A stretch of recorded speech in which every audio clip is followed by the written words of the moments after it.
والصلاة والسلام على أشرف الأنبياء والمرسلين سيدنا وحبيبنا وشفيعنا ونور قلوبنا وقرة أعيننا محمد وعلى آله وصحبه وبارك وسلم. نوعنا تعلم وتعليم وتذكر وتذكير والنفع والانتفاع والإفادة والاستفادة والحث على التمسك بكتاب الله وسنة رسوله صلى الله عليه وآله وصحبه وسلم، ودعاء إلى الهدى ودلالة على الخير ابتغاء وجه الله ومرضاته وقربه وثوابه سبحانه وتعالى مع لطف وعافية برحمتك يا أرحم الراحمين.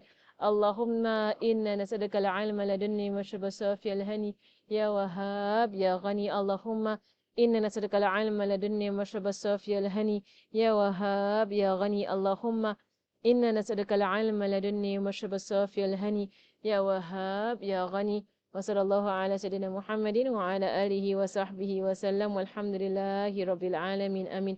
Alhamdulillah, we are on page, in the book, we are on page 60. Right, chapter on call to prayer. Bismillahirrahmanirrahim. قال المؤلف رحمه الله تعالى ونفعنا به وبعلومه في الدارين إلى أن قال فصل يستحب الآذان والإقامة للمكتوبة إن لم يصلها بفائتة للرجل ولا منفردا ولو سمع الآذان. Okay, so chapter on the call to prayer, chapter on call to prayer, that's the Azan.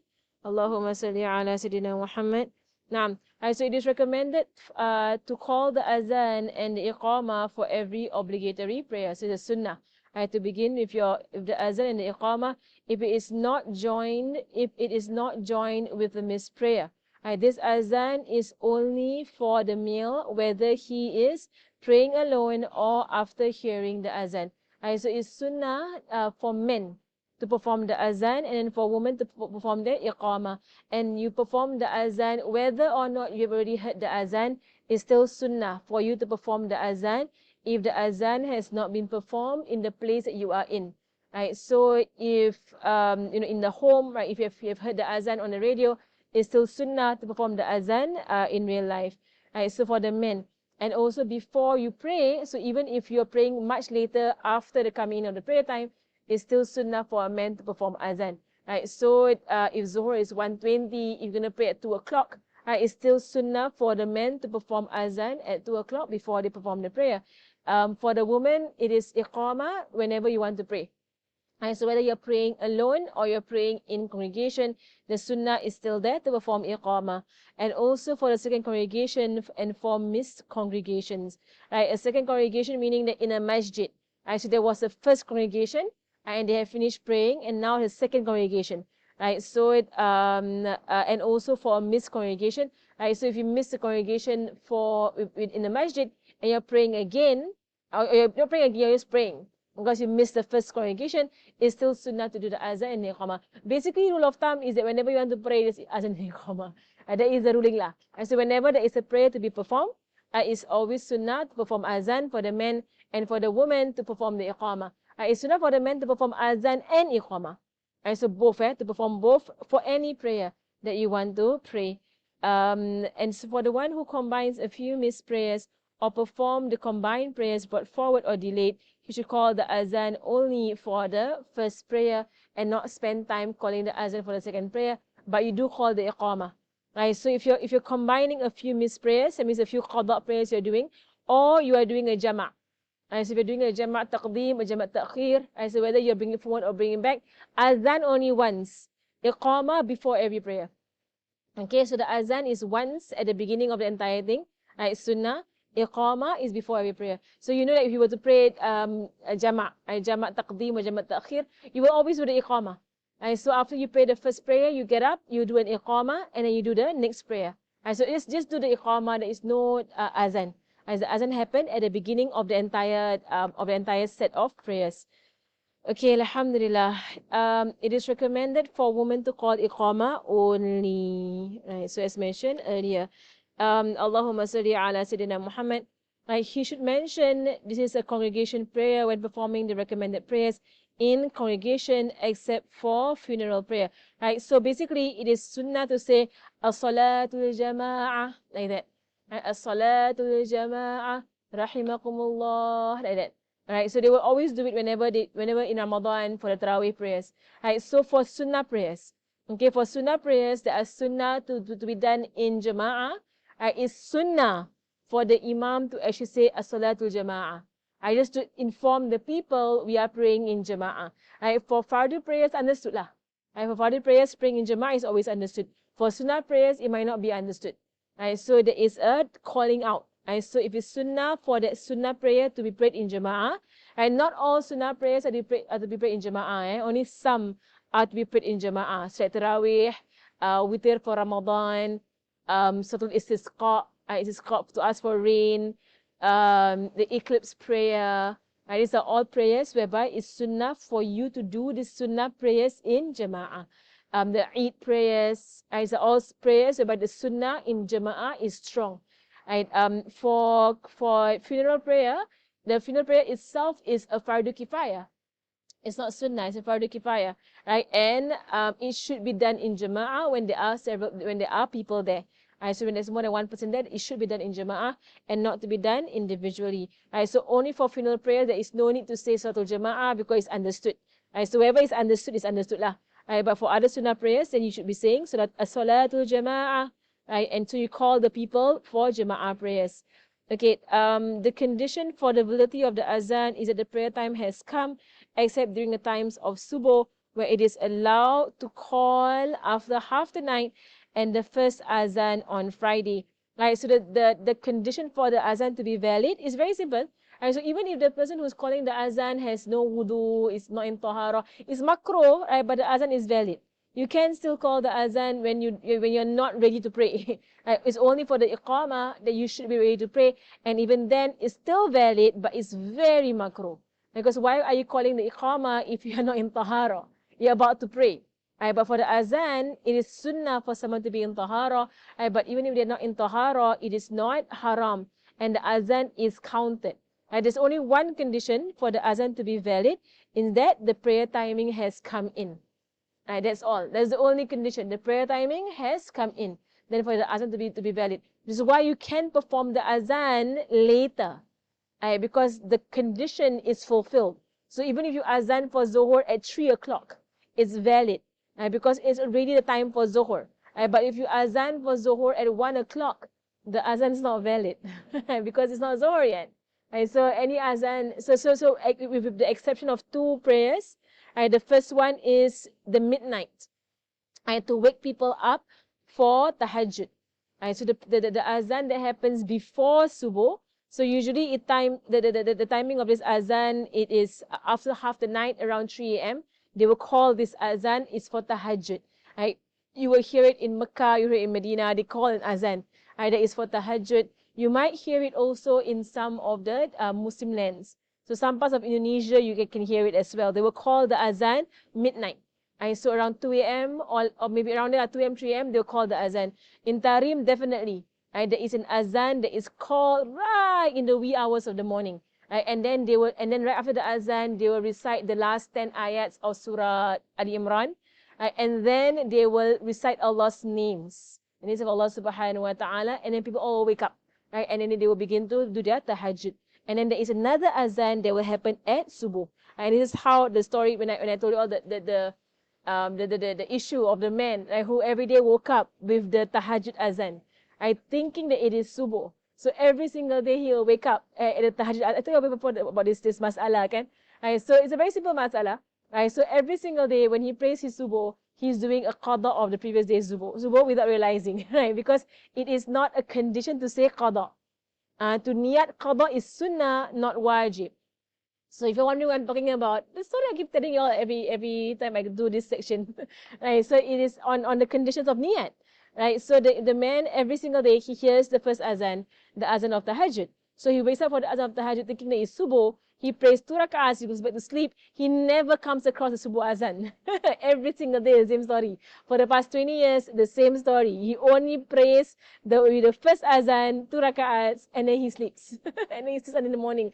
So one day he's held up or he woke up late, whatever it was, and he actually hears the second azan. And he's like wondering, what in the world is that? Like, what? Why is there two azans? Mashallah. And then he's told, that is the subuh azan.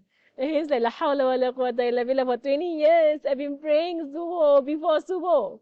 For 20 years, wa la hawla wa la quwwata illa billah. So what is the ruling on him now? And the ruling on him is very easy. Right? It's just for him to pray one more subuh, right, for that particular day, and then from then on, just pray on time. And why is that the case? Because it is not a condition to intend qada. It's not a condition. It's sunnah, not wajib. Right? So every single day when he niyat subuh, without realizing he's doing an intention, right, for the previous day. Right? Every single day, without realizing he's doing an intention for the previous day. See, luckily I kept this thing on. So then everybody's coming to this way. Okay, right? So every single day, right, he's actually doing the qada for the previous day subuh without even realizing it. Right? So when he realizes that what he's been doing all the while, all he has to do is just do one more subuh, right? And then he's done. Okay, so there's the thing lah. I know my own teacher when he first went to Syria. Because if you're from non-Muslim lands like Singapore, America, UK, you will never know about this two azan thing. You've never been exposed to it. Right? So he said that when he first converted into Islam and he went to Syria to study, like they didn't know about the two azan thing. Right? So they had prepared, it was Ramadan lah, and they saw that sahur was what time and subuh was what time, whatever. So about an hour before the azan of subuh, they had prepared their sahur, to makan and everything. So they were about to eat when the first azan was called. And then all of them were like, is it subuh? And they were confused. So they didn't eat. They didn't know what's going on. But actually the first azan. It's not the subuh azan. It's the tahajjud azan. Then no clue. And nobody was to tell them anything. They all were converts to Islam. They're fresh to religion. No clue what was going on. So they didn't eat. Because they thought it was subuh. So they all like, okay lah, didn't eat. So they already prepared all their sahur now. And they didn't eat a single bite. They left it to the side. They thought it was subuh. They prepared, went to the masjid. There was nobody there at the masjid. Sana. And then they asked them what's going on. And then because it's in a Muslim land. So they were like, it's not subuh yet. But we heard the azan. There's a tahajjud azan. Subhanallah. So how are we supposed to know that there's a tahajjud azan? Mashallah. But there is a tahajjud azan. For Friday, it was institutionalized by Sayyidina Uthman. And Sayyidina Uthman put in place the first azan on Friday. And that is to call people to the masjid.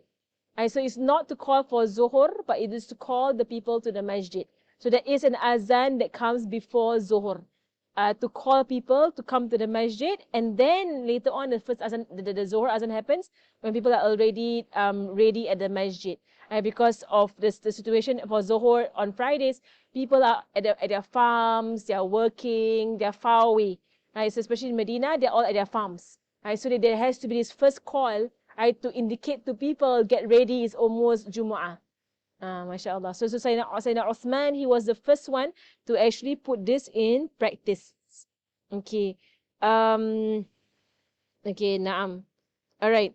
Okay, so in the calling of the azan, right? So the validity of the azan, it has to be in the prayer timing, right? So in the calling of the azan, there is also conditions, right? So the first condition is, and you can actually lump it all up into all conditions of the azan. So you can call the first one, the prayer time has come in. Second one, sequence and continuity. These are two actually. Sequence is one condition. Continuity is another condition. So if I were to ask you, what are the conditions of the azan? So these are all. The second part here is all in the calling of the azan. The first one is in the azan being valid in the first place. Then the one is all. But you can lump it all up into the conditions and the azan. So conditions and the azan, sequence and continuity. So when you call out the azan, you have to be calling out the azan in order, in sequence. So the takbir and then the shahada, then the hayya ala salah and so on. It has to be in sequence. So you can't mess up the sequence. Don't play around lah. Just do things normal. So the azan as usual in sequence, and then in continuity of the azan. Right? So it is not counted as the azan if somebody were to do the first part and then they stop and they do something else and they come back. Right? So like for example, and I've heard people do it because we're in a time whereby we are so easily distracted. So sometimes people give azan in my own house. Right? They will go like Allahu Akbar, Ashhadu an la ilaha illallah. Eh, close the door. Ashhadu anna Muhammadar Rasulullah. Like, you're doing azan halfway, and then you can stop halfway, close the door. Eh, keep quiet lah. And then I mean, you just block the azan. Subhanallah. But it's so easy, eh? Right? For us to just break the azan and then just say something and then come back to it, join back the azan. No, sequence and continuity. You can't just stop the azan and talk to somebody and then come back and then continue your azan. Right, so mashallah, may Allah forgive us for doing that. Especially iqamah. People doing iqamah halfway, then they just stop and they be like, hey, faster. And then they continue the iqamah after that. You know, subhanallah, we don't take our religion seriously. No, yes. The continuity is the is a continuity of utterance. Right? So you don't pause and do something else, nor do you insert other statements, right, in the middle of your azan and your iqamah. You recite the entire azan and the entire iqamah in one go, right, until you are done. The azan should be done by one person in the Arabic language if there is amongst them who are able to. And one who does not know to recite in Arabic should learn to do so. And because azan, you're not in salat, so you can read. If you have not memorized it, you can hold the paper and read the azan. Right? So for the one who has not memorized it, you can just read it off because you're not in salat. Right? So you can be moving around. You can it's makruh lah to walk around and do the azan. Right? Stay where you are. Right? But you can pick up a piece of paper and read it. Right? Or you can hold your phone and you can read it. Right? If you have not memorized the azan or the iqamah. Right? So especially if you want to train the boys in your house, right? Train your sons, you can give them a piece of paper. Right? Read the azan. If you're not confident, read the azan until they memorize it. Right? The azan is not hard to memorize also lah. Right? It's so easy, mashallah. Right? So if they cannot memorize it, make them memorize it. Sit down, memorize. Mashallah, in the Mujahid kids class, I make all the boys memorize. Sit down, primary 1 must memorize azan already. It's not hard. Right? Memorizing azan. It's easy. Mashallah. And then for iqamah, get your girls to memorize the iqamah. It's not hard also. Sometimes I pray with my students and I ask them to iqamah and they're all not confident to iqamah. Just iqamah. It's not hard to iqamah. Allahu Akbar, Ashhadu an la ilaha illallah, Ashhadu anna Muhammadar Rasulullah, hayya ala salah, hayya ala falah, qad qamatis salah, Allahu Akbar, la ilaha illallah, you're done. It's less than 1 minute to do the iqamah, but the sunnah is great, in doing iqamah. The condition for azan and iqamah is that it must be heard by part of the congregation and heard by him alone if he is by himself. Right? So you don't call the azan and iqamah and only you can hear. Right? So I mean, if there are people around you, the whole point is to call people to the prayer. Right? So you don't like Allah and then no one knows what's going on. You're mumbling some don't know what. Wala hawla wala quwwata illa billah. You should call out. Right, so the people around hears, and you get the sunnah when the people around you hears. Right, so if you don't call it loud enough for people around you to hear, there's no sunnah.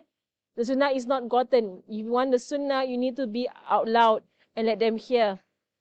The conditions of the caller to prayer are Islam. Okay, so the conditions of adhan stops there. Right, so if you want to number them, the first condition is that prayer timing come in. Right, then sequence, number 2. Continuity, number 3. Done by one person, number 4. In the Arabic language, number 5. Must be heard by the people around him, number 6.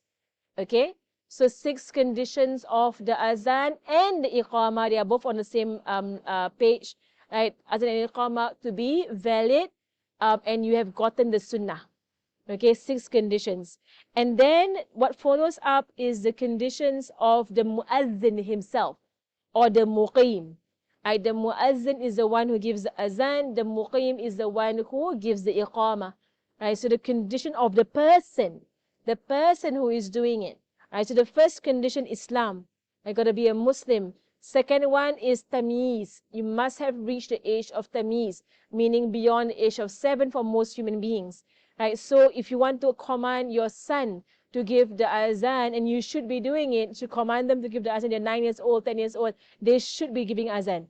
Right? So train them, the men, right, or the boys. Right? So at 9 years old, not baligh, they can give azan. Okay, go and do the azan. It's not hard. Make them do it. Mashallah. Because age of discretion. You might not feel confident to have them as your imam. I have my 9-year-old as my imam. Tak payah. All was-was. All like, I think his Fatihah tak sah. And I think his, you're probably not confident. Even my own 9-year-old nephew, I completely not confident of him being my imam. So he will like, can I be imam? Can I be imam? You imam the boys lah. We all women pray ourselves. Mashallah. But if they can be imam, then by all means. If you think your son or your brother is a good enough imam, sah, and you feel confident with your prayer behind your brother who's 10 years old and they're mature enough and not fooling around, then pray. It's sah. The imam can be non-baligh. Right? But they have reached age of tamiz. Same thing with azan iqamah. So azan iqamah is when you would probably put them on it because your prayer not at stake. Right? So even if they mess up the azan or the iqamah, still okay lah. If they mess up the prayer, then you're like, okay lah, my solat. I straight away mufaraqah. Right? Always niat to break away from the jama'ah. Mashallah. But do check, right, the young boys in your house if they can be they can be imam. If they can be imam, then make them imam. Especially if you have no other jama'ah. You can make the young boys in your house imam. They cannot pray ma'mum with you, my nephew till today, he still does that. But keep telling him, he's 9 years old. Right? He will pray, I will pray jama'ah, my mother, I'll be the imam, my mother the ma'mum. And then he will stand next to me. Right? And I keep telling him, Khalil, you are 10 years old, You cannot stay in jama'ah with women. I said, don't want. That's all you know. That's why cannot become imam. This kind of behavior tak pas become imam. But azan, I can make him do the azan lah. Force him to do the azan. Even then also like you'd be like strangling them or something to get them to do the azan. So hard to do the azan. Mashallah. All right. So tamiz. Allahumma salli ala Muhammad.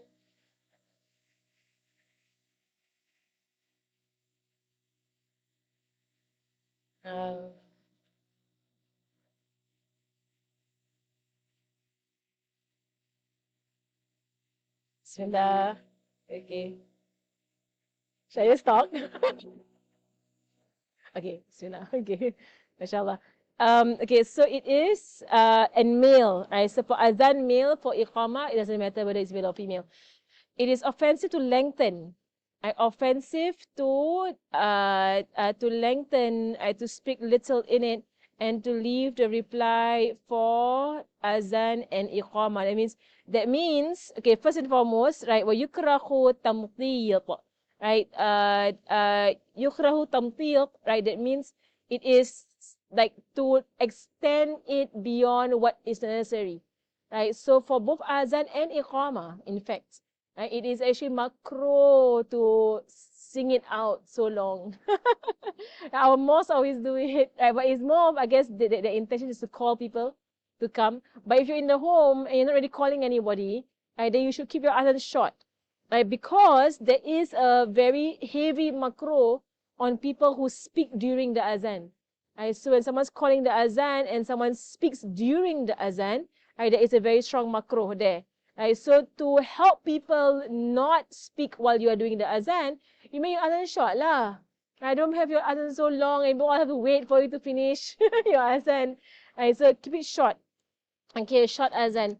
That is better. Right? So as to prevent any form of bad etiquette, right, with regards to the azan. And then it is makruh to not respond to the azan. Right, so when you hear the azan being called, right, it is sunnah for you, mu'akkada, to stop whatever you are doing and respond to the azan. And it's one of the causes of having a bad ending, right, for someone who speaks during the azan. It's one of the causes of a bad death. Right? To talk across the azan. Right? So when the azan is being called. Right? So near the azan, it is sunnah, it's a very strong sunnah. Right? You stop at whatever you're doing and you just respond to the azan, give the azan its due, respect the azan, and then continue. We've spoken a bit in the last book about electronic azans. Must I stop and respond to electronic azans? The answer is electronic azans are not real azans because they are pre-recorded. Right? So while on one end it's not a must, nor is it makruh, right, for you to speak across electronic azans. Right? On the other end, electronic azans are there to remind you of real azans that are going on in your country.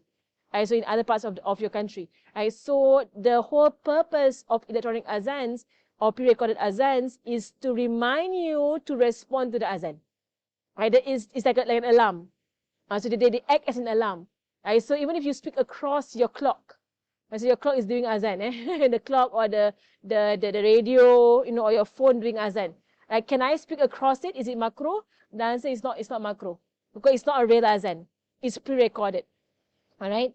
So then what's the point of this azan? The point is to remind you to respond to an azan that is going on elsewhere. Right? That is the whole point of these electronic azans. So you're not really responding to the electronic one, but you're responding to the ones that you don't actually hear that's going on in the masjids. Okay? Right? So that's why when you respond, you niyat, I am responding. In fact, Hababano, she will intend to respond to every azan going on in the world. That is her niyat. نويت إجابة على كل عازم في العالم الله أكبر الله أكبر أشهد لا إله إلا الله. And should do very quickly. I say مرحبا أهلا وسهلا بكل العدل وبصلاة مرحبا أهلا وسهلا نويت الإجابة على كل آذان It's a very fast Arabic statement she will do, which basically means when you hear the azan, you say marhaban. You say welcome to the caller of the just caller. Welcome to the azan, welcome to the salah, welcome. And then you say, I intend to answer the azan that is going on in every part of this world. And then you begin the response. Allahu Akbar, Allahu Akbar. Right, so all the more if you are hearing electronic azans. Right, so all the more you should have the intention, I am responding to the real azans going on in my land. Or going on in any part of the world. Right, because, you technically, correct, right? Technically, if you're on the same longitude, you should all have the same prayer timing, right? So it's not just Singapore, but everybody on the same longitude as Singapore. Correct? So even up to China, like above. If you're all in the same longitude, you should be having the same azan. Because you're all at the same part of the earth rotating. Correct, right? I think so, lah. I think so. It is on the same longitude. Right? So if you think of it that way. Right, so technically the entire, from the North Pole to the South Pole, everybody on the same line, on the same wedge of the earth, they should be facing Zohor. Or they should be facing Asar, and so on at the same time. Okay. And also offensive to perform the azan while sitting or on a vehicle, except for a traveler on the vehicle. It is offensive if the caller is a transgressor who continuously sins, a toddler, or a person in major and minor state of impurity. So all of these are all conditions on the caller, right? The caller. Just now about speaking is about the one that is around the caller, right? Because the caller should not be speaking because it will break the continuity of the azan. Right? So you're talking about the offensive to those around the caller of the azan or the iqamah. Memorize by now how to respond. To azan and to iqamah by now. So for the azan, you just repeat whatever they say. And then when it comes to hayya ala salah, you say la hawla wa la quwwata illa billah. For subuh, when they say as-salatu khayru minan nawm, you say sadaqta wa bararta. You respond to that call, sadaqta wa bararta. When they say as-salatu khayru minan nawm. And then for iqamah, when they say qad qamat as-salah, you say aqamaha Allahu wa adamaha. Right, so memorize, hafal. Okay, all the response for the different parts of azan and iqamah. All of this was in Safina, Right, they were all in Safina. And now it's again in Muqaddimah. Right, so if you have not memorized that one, then please get yourself to memorize them. Okay, except now. If you're calling the azan, do you reply, Is that?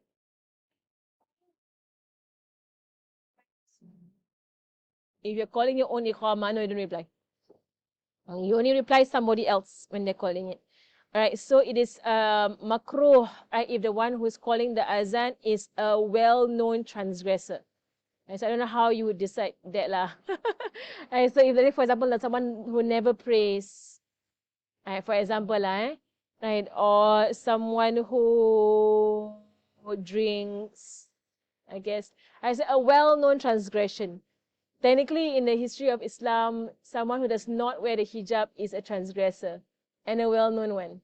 They count it as that. Right? So the one who does not wear hijab technically cannot do a lot of things because it's open sin. It's actually open sin. But in our time, you will say that, you'll get upset if you you can't say anything because it's very sensitive. You can't say these kind of things. Right? But in the past, they will strike you off as a transgressor. Right, clearly disobedient. Subhanallah. But it's our time lah, our zaman, that in our society you can't say it. You can't say you are an open sinner. And people get upset with you for saying that. But it's true. Right? We're all sinners. Some of us are open, some of us are not open. Right? And not covering your aurat is open. It is open. In the sin. Right? Allahumma salli ala Sayyidina Muhammad. So except if he, while calling the azan, enters into the state of impurity, of minor, or the state of minor impurity, so that there's a mistake there. He enters into a state of minor impurity. Alright, so then he should finish the azan. Of course lah, if you're doing the azan halfway and then you let out wind, you don't stop your azan, go and take wudu and come back. Right? You finish the azan. Right? So it's not makruh for you to finish the azan. It is offensive to face other than the qiblat direction. Right? So you shouldn't be like walking halfway and then doing other things and doing the azan at the same time. Right? That is makruh for you to do. Allahumma salli ala Sayyidina Muhammad. Okay, naam. Naam. Okay. It is recommended to pronounce and recite correctly the tartil and to repeat the testimony of faith softly to yourself before calling it out loud. Okay, this is the only time whereby you actually repeat yourself. Okay, so for the entire azan and iqamah, as you are calling it, right, there is no sunnah of you responding to yourself. Right, so you don't actually respond to yourself. Right, but except for the shahada. Right, so for the shahada is done like this. If you ever heard, imams doing it, you will hear a very soft shahada. Right, so they will go Allahu Akbar, Allahu Akbar, Allahu Akbar, Allahu Akbar. Then they will lower their voice. Ashhadu an la ilaha illallah. It will be very low. And they will call it out. Ashhadu an la ilaha illallah. Then they will lower again. Ashhadu an la ilaha illallah. Then they will go out again. Ashhadu an la ilaha illallah. And if Ashhadu anna Muhammad Rasulullah as well. And so they lower their voice, Ashhadu anna Muhammad Rasulullah. Ashhadu anna Muhammad Rasulullah. And so on. So only the shahada is sunnah for the muazzin to lower their voice, to say it first, and then to raise their voice, and then to project it. Right? So the sunnah of them doing that. For the azan, I've not heard it for the iqamah. Iqamah as usual. Because iqamah, the sunnah of iqamah is to do it as quickly as possible. Not rush through it, but still the iqamah is supposed to be hasty. Because you're going to start prayer. The azan can be lengthened. Because the azan is an announcement for the prayer. But the iqamah, we're going to start soon. So that's why iqamah, you tend to not drag it, but you go quickly. And so you go Allahu Akbar, Ashhadu an la ilaha illallah, Ashhadu anna Muhammadan Rasulullah, Hayya ala salah, Hayya ala falah, qad qamatis salah, Allahu Akbar, la ilaha illallah. It's very quick because you're about to start the prayer. Okay. Right. So it is recommended to say the tasweeb, that is, prayer is better than sleep, for subuh timing, whether its performance is during its time, adaan or qadaan. So for the azan for subuh, it's always sunnah to say as-salatu khayrum minan nawm, like that. Right? As-salatu khayrum minan nawm. That is the tasweeb. Right? So so even if you're doing an azan for subuh after subuh, so you're doing a qada subuh, and you're doing the azan for subuh, it is still sunnah for you to do the as-salatu khairum minan nawm. So even if everybody there is awake and nobody's asleep, it's still sunnah for you to do as-salatu khairum minan nawm. What time do we end? 15, right? Okay. Okay. So it's recommended for the muazzin to face his right when saying hayya ala salah and his left when saying hayya ala al-falah. Right, so turn to your right, hayya ala salah. Turn to your left, hayya ala al-falah. Alright, and it's sunnah for the muazzin to actually put up his hand at his ears, right, just to plug the ears and you hear himself. Right, so for the muazzin, you hear them do that. You hear them put their hand up and they will, their right hand, right, and they will call, hayya ala salah, hayya ala al-falah. They will actually put their finger in, right, to plug the ears. So as to focus during the azan, it is recommended to place both his index fingers in his 2 ears during azan. That is right here, right, and not iqamah, right. So with the calling of the azan, so he's both his index fingers, right, mashallah, right. So we all never call azan, so we all like we all call iqamah, not azan. Right, so we call when you see the boys doing it, so they all do this thing. Yeah. Alhamdulillah. Now, there are all these parts of fiqh whereby we just never do because it's not sunnah for us to do. But you can teach the men to do it in your house. The muazzin should be one who can be trusted, one who does not claim any payment for the azan performed. It is actually very rewarded to do the azan for free. It's highly rewarded. And there are like narrations of people who, if you do the azan for free for a number of years, can't remember the narration, right? But if you do the azan for free for a number of years, right, then for this person, it is there is a narration that says a pass into paradise, a complete free pass into paradise, or a castle for this person in paradise. Right? The reward of giving the azan is more virtuous than even being the imam. Right? The reward of giving the azan, mashallah. Right, so encourage the people in the house, right? You know the reward for giving azan. If I was a man, I would do it already. You all men, go and do the azan, please. Just encourage them, right, to give the azan. So the muazzin should be someone who is trusted, does not claim payment for the azan performed, has a good voice, and should be on high ground close to the masjid. Right, so that is for like someone who is put in position, right, to give the azan for the masjid, inshallah. Okay, I'm going a bit quickly here because all is quite straightforward. Okay. High ground. That means higher than the normal ground lah. Basically on the mimbar. On the mimbar. Not on the mimbar, on the what do you call it? The minaret. Yeah, the minaret. On the minaret, calling out there. The sunnah is to have the voice travel as far as possible for the azan because you're calling people to the masjid. But of course, in our country, you're not allowed to lah. In our country, everything into the masjid. So okay. So then there's a sunnah, right? Further sunnahs of azan. So now we're going into the sunnahs of azan. So from the conditions, we went into what was makruh, right? And he basically combines a lot of things. So the makros and the sunnahs and everything is all you can see is all lumped up right, together. He does not actually separate them, inshallah. Okay. So it is sunnah to combine the two takbirs in one breath. I should say Allahu Akbar, Allahu Akbar. Okay. So you go together. So you don't go Allahu Akbar, Allahu Akbar. You don't do that.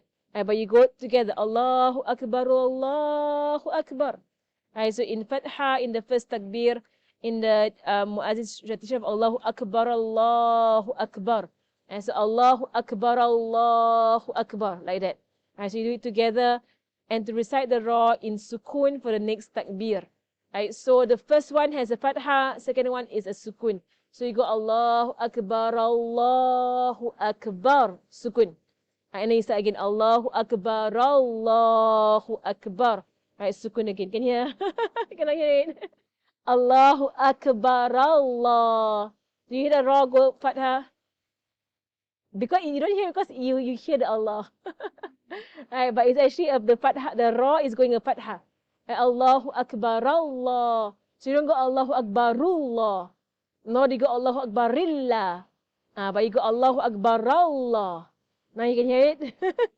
Allahu Akbar, Allahu Akbar. It's very natural because the word Allah it comes right after. So you tend to go because of the word Allah that comes after. Can you imagine? Allahu Akbar, Allahu Akbar. Sukun. Allahu Akbar, Allahu Akbar. Sukun. Can you hear? Okay, Alhamdulillah. Okay. It is recommended to say, remember your prayers or perform your prayers in your own home. So it's not remember. Ala sallu fi rihali fi laylatil mimtirah. So ala sallu fi rihal. This is a statement. Ala sallu fi rihal. Allah sallu fi rihal. This means that pray in your homes. So it is basically in a community whereby it is dangerous to come to the masjid. So the muazzin will call out, don't come to the masjid. Stay in your homes, pray in your homes. That is when there is heavy rain. So in the past especially, it can be dangerous. Because heavy rainfall would mean flooding. And flooding is dangerous. Stale and they have flash floods, especially in desert climate. So it's dangerous to actually go out in heavy rain. It can cost lives. It can cost lives. A strong wind, any form of natural disaster. All of these things you would call out, the muazzin will call out, stay and pray in your homes. Don't come out. Or pitch dark nights after the first azan or after the two hayya ala has been said. So after the first azan or after saying hayya ala salah, and then hayya ala salah, hayya ala falah, hayya ala falah. And at this point they will say, Allah fasallu fi rihalikum, which means pray in your homes. Pray in your homes. So of course in societies whereby they are non-Arab speaking, they will do it after the azan. They will say pray in your homes, pray in your homes, if there is danger in going to the masjid. It is recommended to call the azan twice for subuh, and you should recite the tasweeb for the second azan, which is, the tasweeb is as-salatu khayrum minan nawm. There is tasweeb. So I hope you all know the terminology. So you find the word there, tasweeb. What is tasweeb? As-salatu khayrum minan nawm. There is tasweeb. To do in the second azan. It is recommended to leave replying the peace greeting upon him and not to walk during the azan. So if someone gives you salams while you are giving the azan, someone says Assalamualaikum wa rahmatullah giving the azan, sunnah to not reply. Because why this person is giving azan to give you salams? So you are to ignore that person, because you're giving azan halfway. You can go up to somebody and say Assalamualaikum, to a person. So you actually ignore the person, if you are giving azan, and not to walk around during your azan. Stay where you are, and give your azan. Same thing with iqamah. All same with the iqamah. It is recommended for the listener to repeat what is said by the muazzin and the muqim, except for the hayya ala salah, hayya ala falah, where you say la hawla wa la quwwata illa billah, which we just went through just now. And after mentioning 4 times during the azan, that is after the 2 hayya ala and not in the tasweeb, then one should say sadaqta wa bararta. So after saying the hayya ala falah, hayya ala salah, hayya ala falah, the muazzin goes as-salatu khayrum minan nawm. So you respond by saying sadaqta wa bararta. Sadaqta wa bararta. You have spoken the truth and you are righteous. Sadaqta wa bararta. The thing is there. The ayat is there in the Arabic. Sadaqta wa bararta. Okay, and then for iqamah, the answer is also there. Aqamaha Allahu wa adamaha. So when the person says qad qamatis salah, qad qamatis salah, the response is there in Arabic. قد أقامها الله وأدامها أقامها الله وأدامها. Allah has established it and Allah will make it last. Okay. Okay, now it's a bit more, but I will stop there for today. The 12:16. Any questions? All this is the adab of azan and iqamah. Which is why they said that for Safina to Najah is the best book to learn salat. And for Muqaddimah is the best book to learn Jama'ah.